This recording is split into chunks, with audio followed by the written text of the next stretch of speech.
It all started innocently enough. One evening, after a long shift, I was mindlessly scrolling through Snapchat, just trying to unwind. That's when I saw a random friend request from someone named Luke. I didn't recognize the name, but I was curious, so I tapped accept. Hey, his message popped up almost immediately. I glanced at his profile. His picture seemed harmless, a few selfies, dark hair, always wearing a hoodie. There was something mysterious about him, but it didn't raise any alarms. He was polite, friendly even. Over the next few days, we exchanged casual conversation. Jokes, memes, and small talk. It felt safe, normal. Nothing about him seemed off. Then one evening, he asked me a question that made me pause. "You live alone?" It felt strange, too forward maybe, but I brushed it off, trying to keep things light. I replied, "Nope. Got a whole squad of cats to keep me company." I hoped that would end it. But then I got a response that sent a slight chill down my spine, a snap from him, a black screen with just 3 words. "That's good." I tried to laugh it off, telling myself I was being paranoid. He was probably joking, right? I kept reminding myself of that. The next day, Luke didn't snap me much.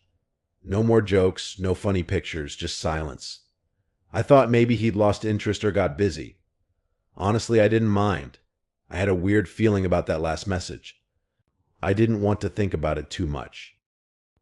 But that night, as I lay in bed, something caught my attention on the Snap map.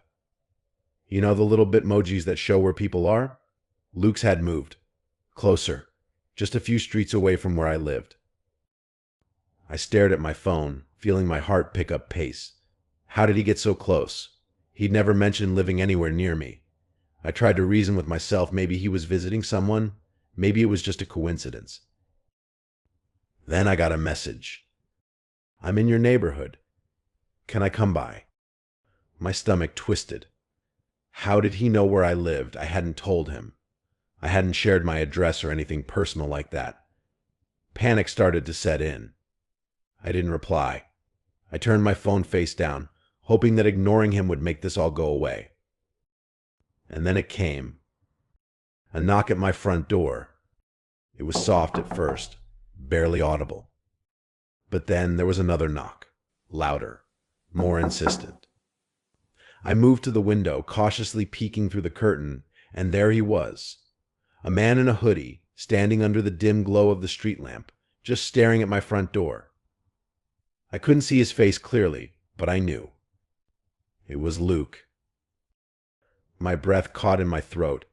I stumbled back, my pulse thudding in my ears. What the hell was he doing here? My phone buzzed. "Luke, I know you're in there." Terror gripped me. My fingers fumbled as I bolted the door, my hands shaking uncontrollably. My heart was pounding so hard it felt like it was about to explode out of my chest. I rushed upstairs, slamming my bedroom door shut and locking it behind me. I dialed 911, my voice barely a whisper as I told the dispatcher, "There's a man outside my house. He's trying to get in. Please send someone." "Stay calm," the voice on the other end told me. "Help is on the way. Can you describe him?" I tried to explain, but then I heard it. A soft creak.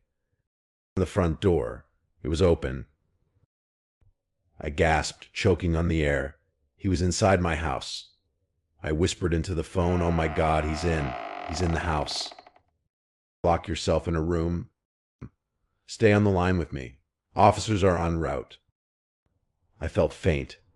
My whole body was trembling. From downstairs, I could hear slow, deliberate footsteps.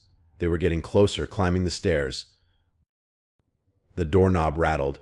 He was trying to get in. I squeezed my eyes shut, willing the lock to hold, praying for the police to arrive. The rattling stopped after what felt like an eternity, and then there was silence.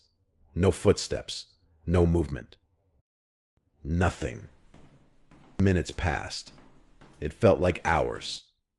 The house was deathly still. When the police finally arrived, they searched the house, but Luke was gone. The front door had been left wide open, but there was no sign of him. No fingerprints, no forced entry. It was like he had never been there at all. But I know he was. He had been inside. I had seen the photos. I deleted Snapchat the next day. I haven't opened it since. But sometimes late at night when I'm alone, I can't help but wonder if he's still out there, watching, waiting.